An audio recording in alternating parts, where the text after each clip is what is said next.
आज की ये वीडियो CGL 19 स्टूडेंट्स के लिए काफ़ी इन्फॉर्मेटिव होने वाली है। कोर्ट केस से रिलेटेड सारी जो गलत बातें फैली हुई हैं उनका पता लग जाएगा। नॉर्मलाइजेशन से रिलेटेड जो गलत बातें हैं उनका पता लग जाएगा।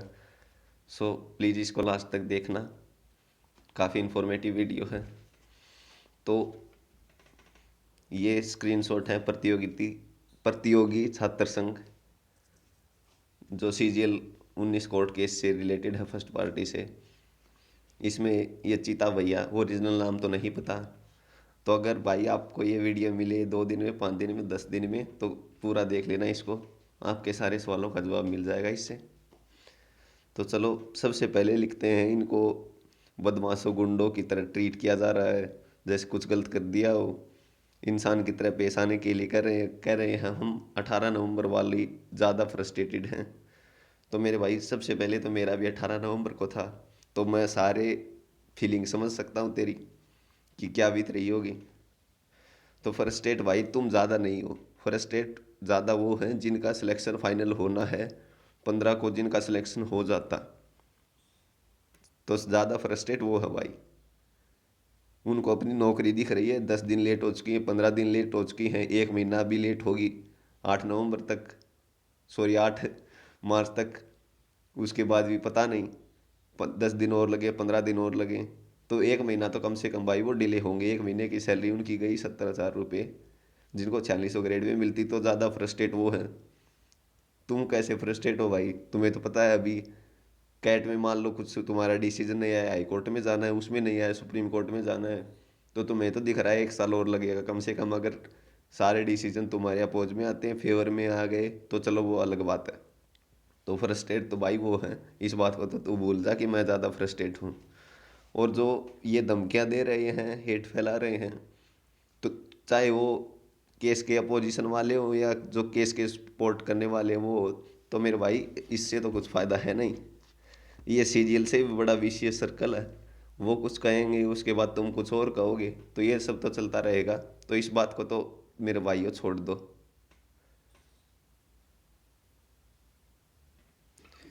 तो जो ये हेट फैला रहे हैं उनके लिए तो मेरे भाई आपको एक सीरीज रिकमेंड करना चाहूँगा। नाम तो सुना होगा आपने कहीं ना कहीं, नरूटो।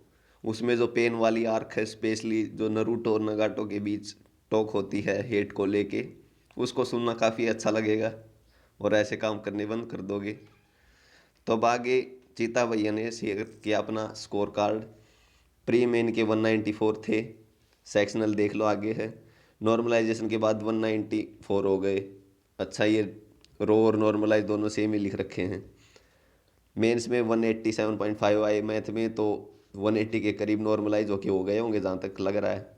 इंग्लिश में 180 आए, डिस्क्रिप्टिव में 60 आए। मतलब देख लो 610 12 कितने बन रहे हैं, जोड़े नहीं है मैंने। इनका सिलेक्शन मतलब UR कैटेगरी है नहीं होना। तो मेरे भाई ये जो स्कोर कार्ड ये तुम फैला रहे हो, इतने नंबर लाने के बाद भी नहीं हुआ। 2 स्कोर कार्ड मैं शेयर करूंगा अगर तुम चाहो तो। 16 नवंबर वाले हैं। प्री में थे एक के 180 नॉर्मलाइज मार्क्स। मैथ में थे रो 180 नॉर्मलाइज होके हो गए उसके 230। इंग्लिश में थे 180। टायर 3 में आए 40। क्या ये अनडिजर्विंग है भाई? दो जो तुम है अनडिजर्विंग की जो स्टेटमेंट तुम बोलते हो, क्या ये अनडिजर्विंग है? 16 नवंबर का है। दूसरा है प्री में थे 180, मैथ में थे 170 नॉर्मलाइज होके हो गए 220। इंग्लिश में 180 हैं, टायर 3 में दे दिए उसके 46। तुम तो अभी से भी कहोगे अनडिजर्विंग है, ये है वो है। तो ये अनडिजर्विंग मेरे भाई कॉम्पिटिटिव एग्जाम्स की दुनिया में तो कोई ऐसा वर्ड होता नहीं है। और अगर SSC के रिगार्डिंग कहना चाहोगे तो फाइनल कट ऑफ से जिसके 100 नंबर से पीछे रह गया, मान लो 550 पे फाइनल कट ऑफ लगी, जो 450 से नीचे मान लेते हैं भाई वो अनडिजर्विंग है। 100 नंबर पीछे तक कोई भी अनडिजर्विंग नहीं होता। कहीं न कहीं किसी टायर की वजह से उसका सिलेक्शन रुकता है, किसी के टायर 3 में 30 आ जाते हैं। क्या पता उसने अच्छा लिखा हो कि 75 वाले से भी उसने ज़्यादा अच्छा लिख दिया हो। तो ये भाई सारा लक का खेल है। टायर 1 में भी लक चलता है, टायर 2 में भी चलता है, टायर 3 में भी चलता है, SSC में खासकर। तो अनडिजर्विंग तो तुम्हें कोई बोल नहीं रहा कि तुम डिज़र्व नहीं करते। तो ये स्टेटमेंट तो मेरे भाई देना छोड़ दो कि कोई कह रहा है तुमको अनडिजर्विंग है, ये है। डिजर्व सारे करते हैं, लेकिन बस इतना है, जो जॉब लेगा वो आपसे कहीं ज़्यादा डिजर्विंग है। ये आपको भी बात माननी पड़ेगी। आप ये नहीं कह सकते कि कोई मैथ में 200 लेके आया है वो डिजर्विंग नहीं है। कोई 16 नंबर 15 नंबर में मैथ में 190 लाख के 240-45 नंबर नॉर्मलाइज हुए हैं, वो अनडिजर्विंग है। तो ऐसा आज तक तो मुझे कोई मिला नहीं है कि किसी के 130 थे मैथ में, नो उसका रो स्कोर 130 था, नॉर्मलाइज 200 हो गए, उसका सिलेक्शन हो गया होगा। जब मैंने ऊपर 2 स्कोर कार्ड बताए, 180 वाले का मैथ में नहीं हुआ, तो ये तुम जो बकवास फैला रहे हो कि 100 वाले का हो गया, 100 के 180 90 हो गए, उसका हो गया, तो ऐसा तो मेरे भाई है नहीं। कंपटीशन का तुम्हें भी पता है। तो 100 के 180, 18 नंबर में 150 के 8, तो ये तो भाई कुछ फ़ायदा है नहीं इनका। तो तुम्हें भी पता है कितने नंबर पे सिलेक्शन होना है। परी में 180, मैथ में 170 के आसपास, इंग्लिश में 180, टायर 3 में 60, सिलेक्शन इसी का होगा 15-16 में। 18 नवंबर में जिसके 192.5 के करीब सिलेक्शन, उसका ही होना है। 190 वाला कोई रेयर मिलेगा। यूआर ओबीसी में जिसका सिलेक्शन हो, अगर उसके नंबर 190 से कम हैं, तो सीधी सीधी बात ये है। तो ये 100 के 180 होने वाली कुछ बात का फ़ायदा नहीं है। तुम्हें भी पता है 170 से उसको ज़्यादा चाहिए अगर सिलेक्शन लेना है जनरल और ओबीसी कैटेगरी में। तो इन बातों को भाई छोड़ दो। अगली बात, डिज़र्विंग भाई सारे हैं, तू भी डिज़र्व करता है कहीं ना कहीं। मैं ये नहीं कह रहा तेरी गलती है, किसी की भी गलती हो तो किसी को ये मत कहो कि ये डिज़र्व नहीं करता, मैं ज़्यादा डिज़र्व करता हूँ। ऐसे भी एग्जाम्पल है मेरे पास। 18 नंबर में 200 आए हैं जो डिज़र्व नहीं करते सिलेक्शन लेना भी, लेकिन देखो 200 आए हैं, पोस्ट लेंगे। तो डिज़र्विंग अनडिज़र्विंग की भाषा इस एसएससी में तो भाई आज के केस में बदल चुकी है। 2019 के सिनेरियो में कौन डिज़र्व करता है कौन नहीं करता। लेकिन इतना है, जिसके आपसे फालतू नंबर हैं, आप उसको ये नहीं कह सकते कि ये डिज़र्व नहीं करता। 130 वाले का होना नहीं, 140 वाले रो स्कोर 16 नवंबर में होना नहीं, 150 का भी नहीं होना। तो जो ये जिस बेस पे आप केस लड़ रहे हो, ये आपका बेस ही गलत है, पहली बात तो। रही बात, आप कह रहे हो तैयारी अच्छी थी, सब मानता हूँ भाई अच्छी होगी। क्या पता आप टॉपर भी आ जाते, 18 नवंबर में एग्ज़ाम नहीं होता। तो रही बात भाई सिली मिस्टेक की, सभी से सिली मिस्टेक होती हैं।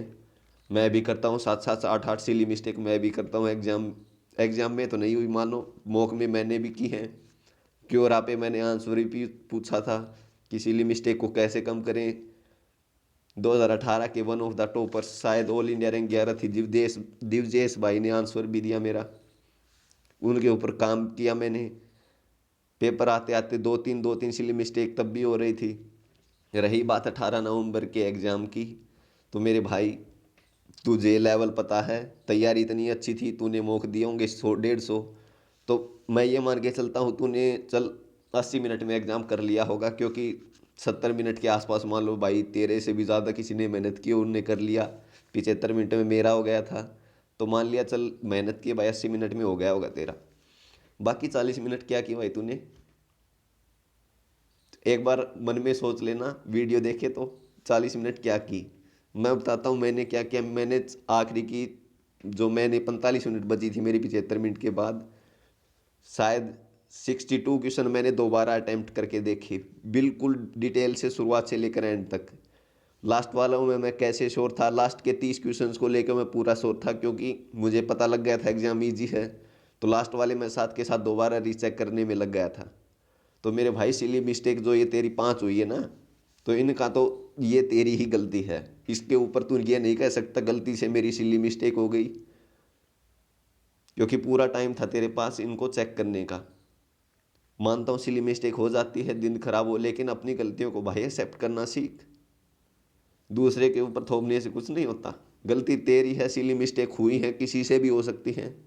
2018 के वन ऑफ द टॉपर, शायद 450 के करीब रैंक है, अभिषेक नाम का है एक जींद का लड़का, उसके भी 18 नंबर में 190 है। अगर 200 होते तो उसका स्कोर 700 से भी क्रॉस हो जाता। लेकिन गलती मानो भाई, अपनी गलती हुई है, सिली मिस्टेक हुई है, टाइम था चेक करते, फिर भी मान लो हो जाती 2-3 हो जाती, लेकिन इतने नंबर बन जाते कि सिलेक्शन हो जाता। तो सिली मिस्टेक के बारे में तो भाई तू ये ज्ञान बंद कर। मानता हूँ इंटेलिजेंट होगा, टॉपर भी आ सकता होगा, इतनी मेहनत की होगी, मेहनत सारे करते हैं, तूने मान लो और एक्स्ट्रा ऑर्डिनरी मेहनत की, तो सिली मिस्टेक वाली तो भाई तेरी गलती है। और आज भी वो 18 नवंबर का दिन याद है, एग्ज़ाम दे के निकले, सारे खुश थे, 90 कर दिए, 92 कर दिए, 200 कर दिए, पूरे के पूरे 200 आएंगे, 200 आएंगे। अगले दिन घर आके रोया मैं भी, पता नहीं क्या होगा यार, इतना एग्ज़ाम इजी आ गया, नॉर्मलाइजेशन में क्या होगा। एग्ज़ाम के 1-1.5 घंटे तक मैं दोस्त से ही बातें करता रहा। जून तक इतनी टेंशन थी कि इतनी मेहनत की है, मेरे साथ ही ऐसा क्यों होता है। वीडियो में भी इमोशनल हो गया हूँ अब तो मैं। तो मेरे भाई देख ले, अब गलती तो तेरी ही है ये, सिली मिस्टेक वाला तो तू किसी और पे कर मत। बातें मैंने तुझे इतनी बता दी है क्या करना था। और रही बात अज्जू की, तो इसके पीछे तो भाई जो रह रहा है उसको तो कम से कम फॉलो मत करो। तुम्हें भी पता है, पढ़ने में चाहे नंबर नहीं आ रहे हो, लेकिन जो भाई पढ़ाई के साथ इलेक्शन में जो इंसान इंडल्ज हो जाता है, पॉलिटिक्स में आ जाता है, उसके ऊपर तो रत्ती भर भी विश्वास नहीं करना चाहिए। ये इंसान ही होते हैं भाई जो थूक के चाटते हैं बार बार। आज ये कहेंगे, पहले कहेंगे हम गाली नहीं देते, फिर कुछ लिखेंगे। 6 क्लास में बातें होती थी भाई, ऐसे मैसेज करोगे तो ऐसे जो ये कल स्क्रीनशॉट डाल रहा था कुछ गालियाँ लिख के, तो मेरे भाई ये 6-7 क्लास वाली बातें हैं। ऐसे तो मैं भी कह दूंगा अगर आज के बाद तूने वीडियो डाली तो तेरी माँ, तो फिर क्या फ़ायदा भाई इन बातों का। तो ये बातें तो तू छोड़ दे। अगला मुद्दा था भाई इनका री एग्ज़ाम को लेके। तो मेरे भाई जब तुमने कोर्ट केस के शायद अप्रैल में हुआ था, उसके बाद तो चाहे मान लो कोर्ट कुछ भी कहे, कुछ भी डिसीजन आए, लेकिन री एग्ज़ाम फिजिबल नहीं है भाई अब। अगर एग्ज़ाम के 10 दिन बाद आंसर के आने तक भी अगर कोर्ट में जाने की कहते तो सबसे आगे मैं रहता भाई कोर्ट में जाने के लिए। लेकिन अब टाइम बहुत आगे आ चुका है, 14 महीने हो चुके हैं। तो अब तो चाहे हो चाहे ना हो, सबका ही नुकसान है इसमें, तो तुम्हें भी पता है इस बात का। तो जब तुम्हें कोर्ट केस में जानना था तब तुम गए नहीं, जब तो तुम खुशियां मना रहे थे कि 180 रो बन जाएंगे, 190 बन गए, 187.5 बन गए, तब तो तुम्हें ध्यान नहीं आया कोर्ट केस का। तब तो तुम खुशियां मनाने में थे, अब की बार तो फ्री में इंस्पेक्टर लग जाएंगे, आसान शिफ्ट थी। तब अगर किसी ने नॉर्मलाइजेशन का सोचा होता, थोड़ी सी भी टेंशन ली होती, तो तब तुम बार एसएससी को प्रेशराइज करके सारे के सारे, क्योंकि उस टाइम तो सभी स्पोर्ट करते, 15 वाले भी, 16 वाले भी और 18 वाले भी। स्पोर्ट कौन नहीं करता स्पोर्ट, ये जो अब री एग्जाम्स आते हैं, जो अब री एग्जाम्स आते हैं ये नहीं करते। आपका नाम मैं नहीं ले रहा, आप शायद उस समय भी चाहते होंगे, आपको पता था इतनी मेहनत की है, इजी एग्जाम आ गया है, कोई गलतियां हो गई होंगी, तो आपको तो मैं कुछ नहीं कह रहा। लेकिन जो ये 24 इंसान जो इस कोर्ट केस में जो मेन है ना, ये उस समय नहीं चाहते री एग्जाम में, ये मैं गारंटी के साथ कह सकता हूँ। रही बात आपके सवाल जवाब की, तो मैं आ रहा हूँ उन पे। पहला क्वेश्चन आपका, एग्जाम में जो ये कैंडिडेट थे ये इक्वल नहीं क्यों थे भाई। ये एग्जाम में शायद 15, 16, 18 में रेशियो था 1:2:1। तो मेरे भाई इसका तो कुछ असर होता नहीं है। ये तो है नहीं एक शिफ्ट में 100 थे, दूसरी शिफ्ट में 10,000 बच्चे थे, 1:2:1 था। सिलेक्शन भी इसी में होगा। आरबी वाला डाटा देख चुका है, इतने कम डाटा में भी इतना एक्यूरेट लगभग दिख रहा है, ये 1:2:1 में सिलेक्शन हो रहा है फाइनल। तो और एसएससी का डाटा आने के बाद देख लेना भाई, या अगर केस ज़्यादा कुछ होता है तो एसएससी दिखा देगी फाइनल में इतना इतना सिलेक्शन हो रहा है, तब देख लेना। तो ये बात तो भाई तू छोड़ दे। अगला क्वेश्चन आपका, डिफरेंस एसएससी ने एग्जाम में इतना क्यों किया। पहली बात तो एसएससी एग्जाम सेट नहीं करती है, टीसीएस एग्जाम सेट करती है। हो गई होगी कुछ गलती, सबको पता है गलती हुई है कहीं ना कहीं, तो इसका तो मैं कुछ कह नहीं सकता भाई दोस्त कि इसने किया इसने किया, ये तो जो होना था वो हो गया है। तीसरा क्वेश्चन आपका, नॉर्मलाइजेशन हो रहा है, सब कुछ अगर करेक्ट है तो 2020 में क्यों कंडक्ट हुआ। पहली बात, नॉर्मलाइजेशन में कुछ गलती नहीं है, जो फॉर्मूला है वो उन्होंने लगाया है। अगर ये करते कि चलो कोर्ट केस ना हो जाए, ये ना हो जाए, माइनस में 400 नहीं करते हैं, 10-15 नंबर घटा देते हैं, तब नॉर्मलाइजेशन का फॉर्मूला गलत होता। अब सीधा सीधा दिख रहा है माइनस में 400 हुए हैं, इतने हुए हैं, तो नॉर्मलाइजेशन का फॉर्मूला तो हक गलत, मतलब बिल्कुल सही है। जो तुम्हारा एक इश्यू है नॉर्मलाइजेशन के फॉर्मूले को लेके, वो है तुम्हारा बिल्कुल गलत काम। और बाकी सब कुछ तो इतना मैं कहूँगा, जनरल ओबीसी के साथ कुछ गलत हुआ नहीं है 18 नवंबर में। सबसे गलत हुआ है पीडब्ल्यूडी के साथ। लेकिन कहावत तो होगी, गेहूं के साथ घुन भी पिस जाता है। पहले तुमने ध्यान दिया नहीं, अब तुम सारी दुनिया का मसीहा बनने चले हो। अगर इतना ही सही चाहते हो तो सीएचएसएल में क्यों नहीं बोले भाई तुम?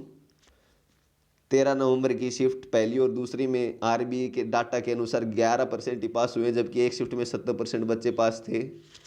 तो मेरे भाई, जब अपने साथ होता ना गलत, तभी सभी को न्याय याद आता है। जब दूसरे के साथ होता है तब तो सोचते हैं कि ठीक है, हो रहा है, मेरा क्या लेना देना।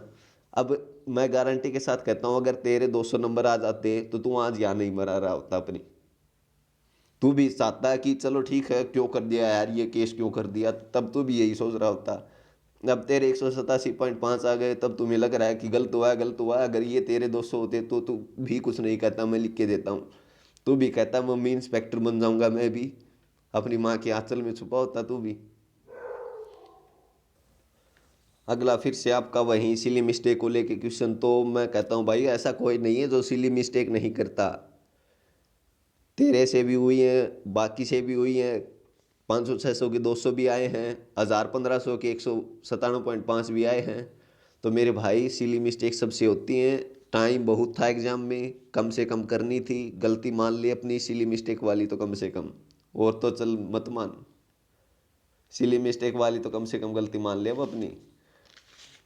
सभी से होती है भाई सिली मिस्टेक। उस दिन जिसकी किस्मत ही लगा ले, किस्मत अच्छी थी। अब ऐसे भी हैं जिन्होंने बिल्कुल मेहनत नहीं की थी, 120 तक आ रहे होंगे मॉक्स में, उसके भी 200 आए हैं। तो ऐसे थोड़ी कह देगा वो उसकी सिली मिस्टेक क्यों नहीं हुई, मैंने तो इतनी मेहनत की थी। तो मेरे भाई, उस टाइम जो एग्जाम के प्रेशर में जो परफॉर्म करता है जैसा, वैसा ही तो रिजल्ट आएगा। 200 मॉक देने से भी कईयों के तेरे से भी कम मिलेंगे। 185, एक क्वेश्चन और ज़्यादा गलत हो गया होगा, किसी का 185 बने हो, उसका तो बिल्कुल ही सिलेक्शन नहीं होना। तो इसीलिए मिस्टेक वाला तो भाई मत कर, किसकी गलती है तुझे भी पता है। अब फिर से जो मैं आधे घंटे से ये आधी बातें बोल रहा हूँ तेरे से कि 170 मिले हैं उसको, 187.5 थे, 130 वाले के 200 हो गए। 70 बार ये बात बता चुका हूँ, 130 वाले के जिसके 200 हुए उसका सिलेक्शन नहीं होना। 160 से 170 से जिसके कम है उसका तो बिल्कुल ही नहीं होना सिलेक्शन, चाहे कितने नंबर हो उसके। तो ये बातें जिस बेस पे तुम कोर्ट केस कर रहे हो, ये तो तुम्हें कोई गलत बहका रहा है या कुछ तुम्हारे दिमाग में ये ऐसा है भाई, थोड़ा सा तो दिमाग लगा के सोचो। जिसके 0 नंबर थे उसके चाहे 150 हो गए होंगे, कहाँ सिलेक्शन होना है उसका। कंपटीशन जिनका है वो तो तुम्हें भी पता है 170 वाले हैं, उनको कैसे अनडिजर्विंग कह दोगे तुम। तो ये बातें तो मेरे भाई थोड़ा सा तो सोच ले कम से कम। 5 सिली मिस्टेक हो गई इजी पेपर में, मैं नहीं कहूँगा भाई तू डम इंसान है, मेहनत की है। उस दिन किस्मत लगा ले, एग्जाम के प्रेशर में तू बिखर गया, वो लगा ले। तो मेरे भाई, जिसकी 28 मिस्टेक हुई हैं, 130 रो बने हैं, तो डिजर्विंग तो वो भी नहीं, एक और कह रहा है उसको डिजर्विंग। मैं तो नहीं कह रहा, और कोई भी नहीं कहेगा मेरे भाई। तो इन बातों को तू भूल जा बार बार। जो ये 130 के 200 हो गए, 140 के 210 हो गए, सिलेक्शन तो होना नहीं उनका। तो कब तक ये डिंडोरा पीटता रहेगा मेरे भाई? 10 रो स्कोर थे, 15 नवंबर में 170 हो गए, तो क्या फ़ायदा मेरे भाई जब सिलेक्शन ही नहीं होना। जिसके 10 हैं परी में, उसके कितने मिलेंगे? अब दिखाने के लिए तो वो दिखा रहा है स्कोर कार्ड के 170 हो गए, ये हो गया। तो कम से कम सिलेक्शन के सिनेरियो को लेके तो सोचो ना। आगे भाई तेरा 6 और लास्ट क्वेश्चन तू बता रहा है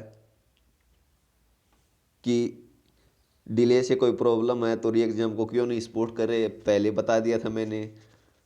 अब भाई कोई भी सपोर्ट नहीं करेगा, पेपर के 10 दिन 20 दिन बाद तक कहते, क्या पता सारे सपोर्ट करते, क्योंकि उन्हें भी लग रहा था डर कि क्या पता 18 नंबर वाले का सिलेक्शन ज़्यादा हो जाए। 18 नंबर वाले ये सोच रहे थे कि कहीं ना कहीं सिली मिस्टेक हो गई तो 15-16 वाले ज़्यादा सिलेक्शन ले जाएंगे। मेरे भी मन में यही आ रहा था यार, कम से कम 16 नवंबर में होता है एग्जाम, तो 190 तो ले आते। अब 200 का क्या फ़ायदा जब 200 के 200 रह जाएंगे, उनके 240 होंगे, ये होंगे। रिजल्ट आने तक तो पता कि किस हिसाब से नॉर्मलाइजेशन हुआ है। उस समय तो सारे ही टेंशन में थे। टेंशन में वो नहीं थे जिनको फ्री के नंबर मिल रहे थे इतने इजी एग्जाम में, जो 180 नंबर का करके आए हैं, वे सोच रहे थे अब की बार तो इंस्पेक्टर लग गए, अच्छी चांदी हुई अब की बार 2019 में। तो मेरे भाई उनके अलावा 10-20 बच्चों के अलावा तो सारे ही री एग्ज़ाम को सपोर्ट करते उस टाइम। तो अब री एग्ज़ाम का मुद्दा तुम अप्रैल में उठा रहे हो, 4-5 महीने तब लेट हो गए। इतनी भली एसएससी भी नहीं है कि तभी उसी दिन केस के पहले दिन आके कह दे कि चलो री एग्ज़ाम ले लेते हैं, तब भी हो जाता, तब भी किसी को दिक्कत नहीं थी। 1 महीने की तैयारी करके तब भी जो मेहनत की है जिसने, वो नंबर ले आते। बात तो भाई अब की है फ़िलहाल, आज की तारीख की, जो 25 फरवरी की है। 25 फरवरी को कोई भी री एग्ज़ाम नहीं चाहता। तुम जिनके साथ सो कॉल्ड अन्याय हुआ है, तुम हमारे अलावा आज की तारीख में तो कोई भी री एग्ज़ाम नहीं चाहता, चाहे कोई भी कितना भी 30 मार्क का हो, चाहे 700 प्लस नंबर वाला हो। भाई उसको भी ऐसा है, अभी तो इतना डिले तो पहले 2.5 साल तो पहले ही हो चुके हैं, और कितना डिले सहे। और जो तुम बार बार कह रहे हो 1 महीने में ऐसा हो जाएगा वो हो जाएगा, सबसे पहले मेरे भाई री एग्ज़ाम होगा, अगर जो तुम करवा रहे हो। उसके मान लो 5 दिन में रिजल्ट दे दिया एसएससी ने भाई, जो इम्पॉसिबल है। उसके बाद टायर 3 की कॉपियाँ भी चेक होंगी, क्योंकि कुछ पास वाले फेल होंगे, कुछ फेल वाले पास होंगे आज के सिनेरियो में। उसके बाद तुम्हारा सीपीटी भी होगा भाई, डीवी भी होगा भाई, फिर फाइनल रिजल्ट फिर से भी तैयार होगा भाई। तो कम से कम 6 महीने तो और लगेंगे। 6 महीने में तो 2020 का ही आ जाएगा। अगर पढ़े होते तो 2020 में, अब तेरा स्कोर न मुझे पता है न मैं पूछना चाहता हूँ, चाहे तेरे 570 हो 580 हो, तो ये भी तुझे पता है कि 6 महीने में तो मेरे भाई टायर 3 का 2020 का ही रिजल्ट पास आ जाएगा। उसके बाद तो महीने ही 5 लगने हैं। समझ रहा होगा ना ये बातें तो री एग्जाम में मेरे भाई सारे स्पोर्ट करते, लेकिन अब नहीं, 14 महीने बाद, नवंबर 2020 के महीने में। तो भाई आपसे गुजारिश है, ये लंबे लंबे जो मैसेज हिंदी में लिखते हैं इनका तो कुछ फ़ायदा है नहीं।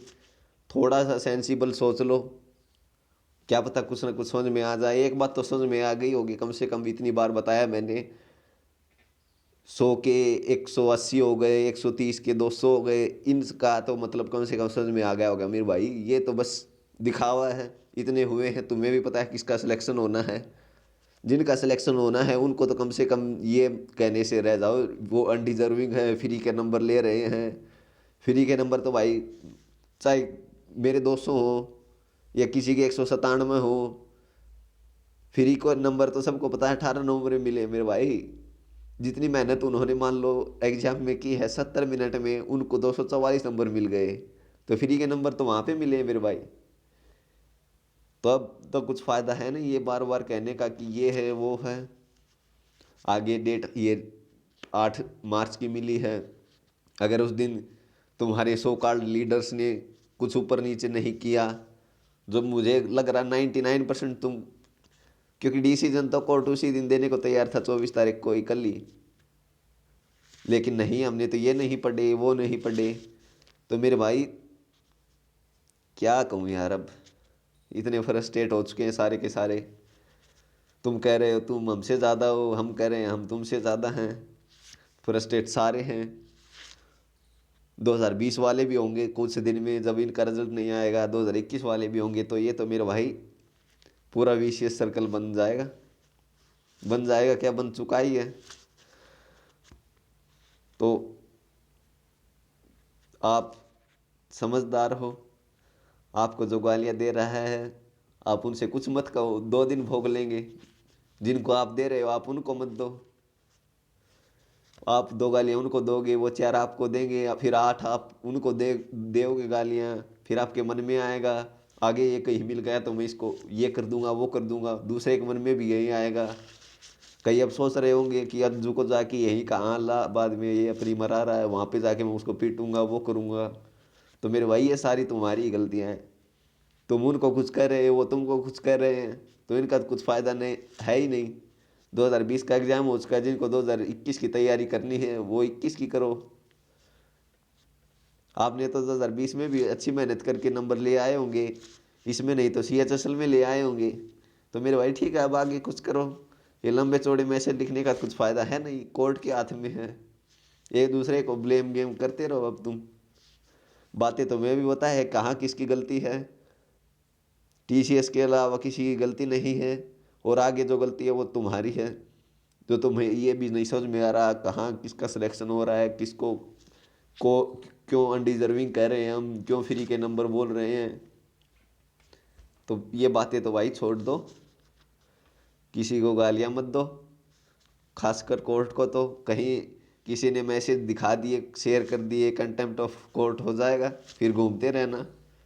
सिलेक्शन होने के बाद भी FIR अगर हो गई तो इन बातों को तो छोड़ दो भाई, धीरे धीरे। कम से कम इतने 22-23 साल के, 25 साल के हो चुके हो, कम से कम 10 मिनट तो एक बार दिमाग लगा के सोच लो क्या कर रहे हैं। और इस वीडियो के बाद भी मेरे भाई कुछ सवाल हैं तो फिर से ये इतना लंबा चौड़ा मैसेज लिख के भेज देना, अगली वीडियो में फिर बना दूंगा। बस आप सेटिस्फाई रहो मेरे भाई।